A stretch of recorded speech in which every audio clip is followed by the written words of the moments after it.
let's talk about something that will happen regardless, whether we go into a recession or whether we don't. And that is some level of debasement. And of course, the central bankers, Powell, and the government have all sorts of different fancy words for debasement, money printing. I'm going to summarize it as a kind of like monetary and fiscal stimulus. But maybe we'll start at the highest level at this meme. This is something you tweeted out recently that I enjoyed, and I think is a way for everybody to understand what is actually going on with the monetary supply. It's a picture of somebody holding a gold bar, and it's saying 10 of these would buy you an average home in 1929. So 10 gold bars would buy you an average home in 1929. Wouldn't that be nice? And then it's another panel that kind of mirrors it. And it also says 10 of these will buy you an average home in 2024.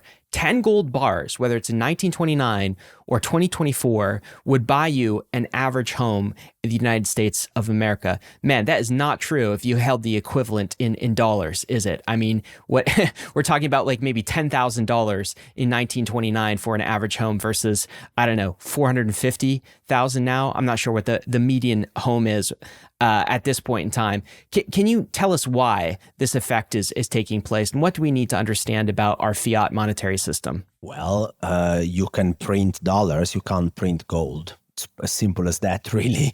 So look, after 1971, we changed our monetary policy from a gold standard to a non-gold standard, also known as fiat system. And what it does is it basically allows new dollars to be created without these dollars being pegged to a hard asset like gold. So just to make sure, in 1967, for example, you could create new dollars. We were creating new dollars, but the problem was that when you went to convert these dollars to gold, you had a fixed price for that conversion guaranteed by the government of the United States. So that basically limited the amount at which you could create new dollars. There was a natural cap to the elasticity of the system, to the creation of debt in our world, okay? And now after 1971, that cap is completely gone. So in principle, you can create as many new dollars as you want. Of course, there are limitations, first and foremost, inflation, but you can, in principle, create as many dollars as you want. And here, I want to make sure people understand something. When I say create new dollars, I am not talking about the Federal Reserve. The Federal Reserve creates bank reserves for banks. It's a different form of money, still money, but it's different. What I'm talking about is the dollars that David, Ryan, Alf, and everyone listening here can spend. Okay, This is true dollars, like real economy dollars, as I call them. And who creates these dollars are two entities: the government of the United States and banks. So now let me walk you through this. So let's talk about the government first, okay? Because for housing, it's going to be more about the banks, but let's talk about the government for a second.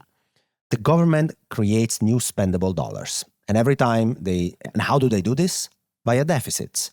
It's pretty intuitive. So the government says, I want David to be able to spend more money next year. I want him to, be wealthier. Me too. Nice, right? So let's take 2020 as an example. I want to send $10,000 to David as a check in his mailbox, basically, okay? And I don't want him to pay anything for it. He just needs to get this money, okay? So I'm the government of the United States, and I print dollars. I am the owner and the printer of dollars. I enforce the legal tender, okay? So I am the United States government, and I will blow a hole in my balance sheet. I will say, I will do deficits, and deficits means I will spend more money than I have, pretty much, okay? That's what it means. So it's hard to walk people through the accounting on a podcast, but what it means is, it's pretty complicated, but I have done it on Substack, for example, on Twitter plenty of times. So please go there and have a look at the actual T accounts, because you can't go wrong that way. What it means is that the government lowers their equity position. They blow a hole in their balance sheet. They're the government. They can do it. They do this, and at the same time, they inject money to David's bank account. They say, David, here is the check. Go cash it in. Spend it in whatever you want.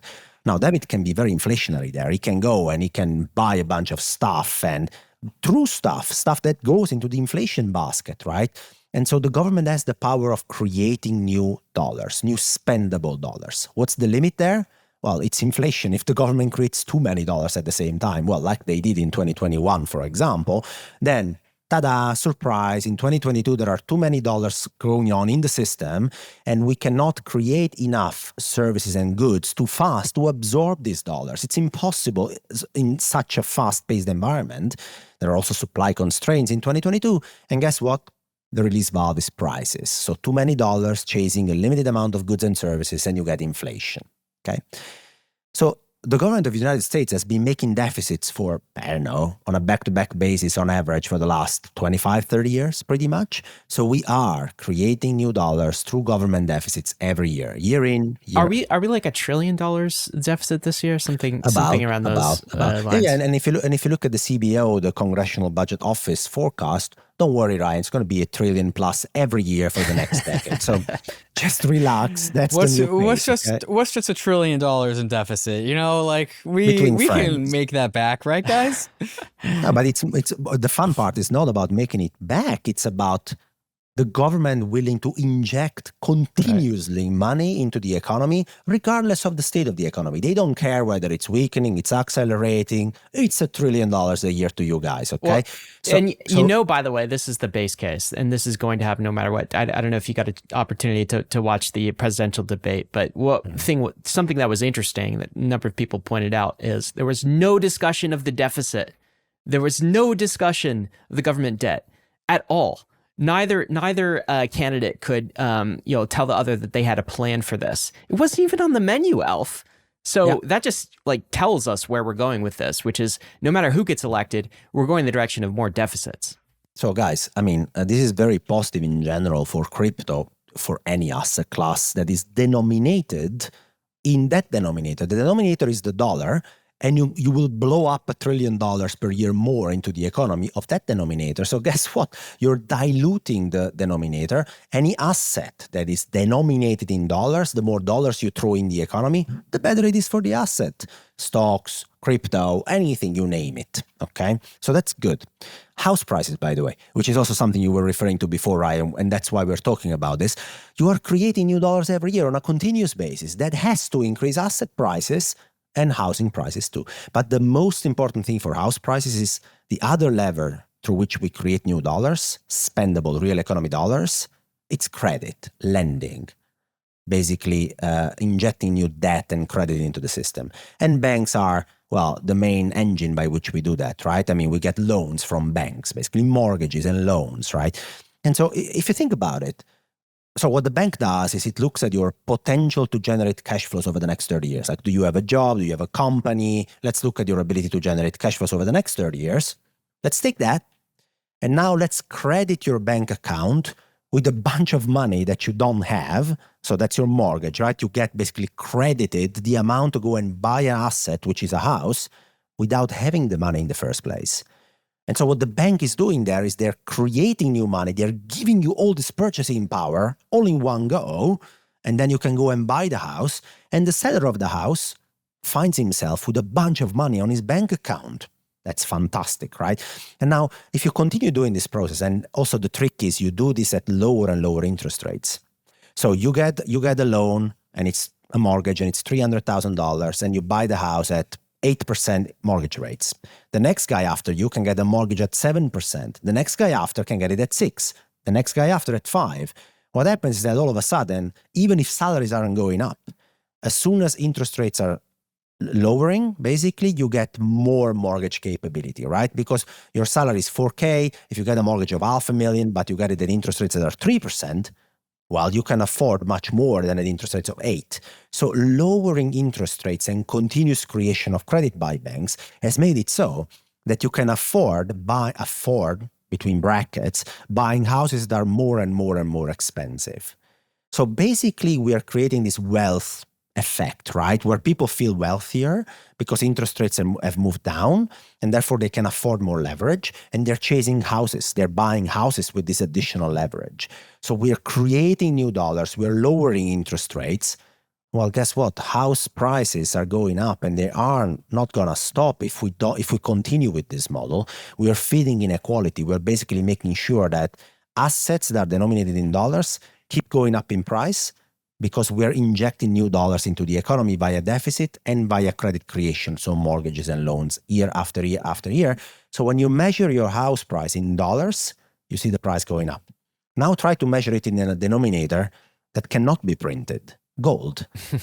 And then your house price hasn't gone anywhere, nowhere, because the appreciation is all a result of the fiat system and how it is built and credit rather than anything else. And so house price in gold, same as 1929, nothing has changed.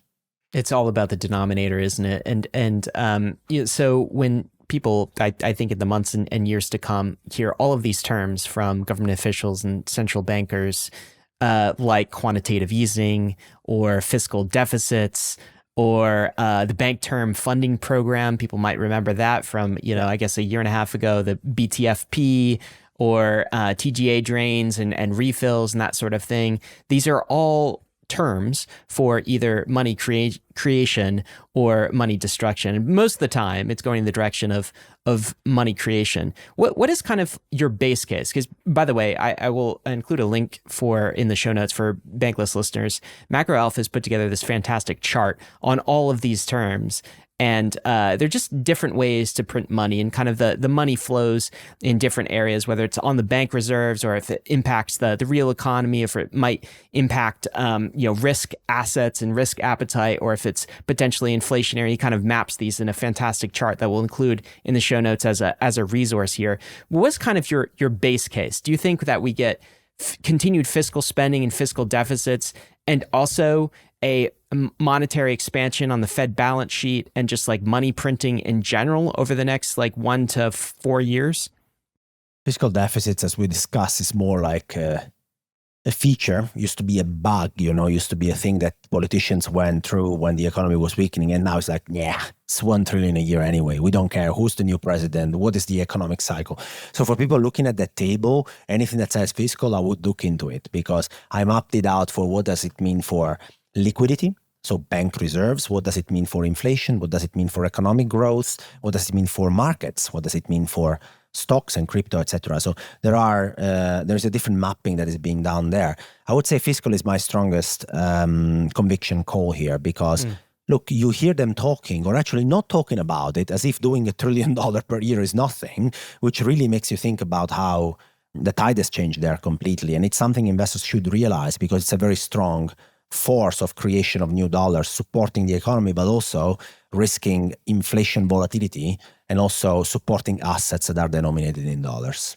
And what should investors look for there? Just big government programs, stimulus packages in the hundreds of billions of dollars, and then the underlying, I guess, deficits, budget deficits on a year-to-year basis that will show you all of the data you need to kind of project this? I mean, the good thing is that these are very, very public data. So deficits are published even on a monthly basis, actually, in the US. So you can check how much the government is spending. When it comes to where the money goes, that's also important, because deficits are not necessarily bad per se. They inject money in the real economy. But the question is, how productive are these? I mean, what are we doing with this money? Where are they directed, and what are we doing with it?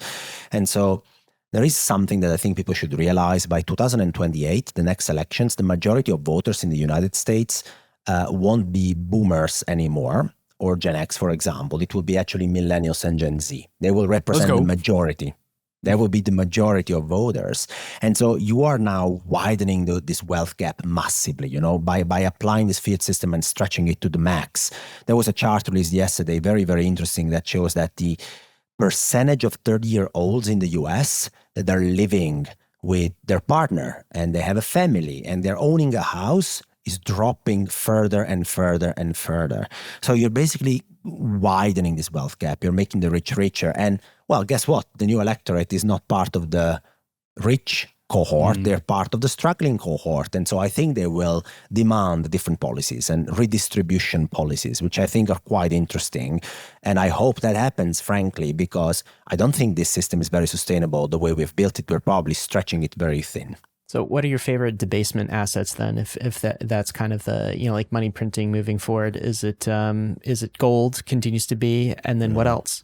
If we're going to keep doing deficits and you think like a long-term macro investor, you want to have all possible assets denominated in dollars, and then you want to have attackers and defenders in your portfolio. Okay. So there is one asset that is denominated in dollars. So it benefits from this dollar dilution, but it also generates cash flows. That's amazing. And that's stock markets. Companies generate revenues. I mean, guys, the world grows over time, so companies go up, and they're also denominated in dollars, and they have earnings. That's fantastic.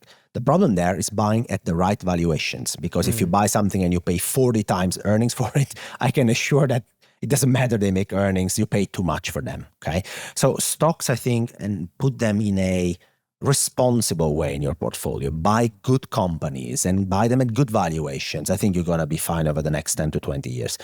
Then in your attackers, you also want to have some allocation to other stuff that is pro-risk, but it has other features as well, orthogonal features like crypto or gold, for example. Gold and crypto don't have cash flows. They don't produce cash flows directly, but they have different monetary features that you want to have as well for diversification in your portfolio. Then you want to have defenders. So, and the defenders are twofold, I think. One is bonds, which in a recession or disinflation, they always work to protect your portfolio, but sometimes they don't, like in 2022. So what else do you want? Commodities, for example. They're also denominated in dollar, and if there is inflation, they will protect your portfolio. And then finally, speaking a bit at my home book, I'm launching my macro fund, my macro hedge fund. So I decided to do this strategy right now and go back into managing money, because the opportunities when it comes to macro will be enormous, and this macro volatility can be harvested with certain strategies that try to take advantage of all these shifts that are happening. And they also provide diversification to someone's portfolio because they don't depend on a specific economic outcome to make money. They actually exploit macroeconomic volatility. So I think that also can be in the mix of investors. To continue leveling up your crypto game, then you need to get on the Bankless newsletter. It's the world's most popular crypto email and is completely free. Just click below to sign up.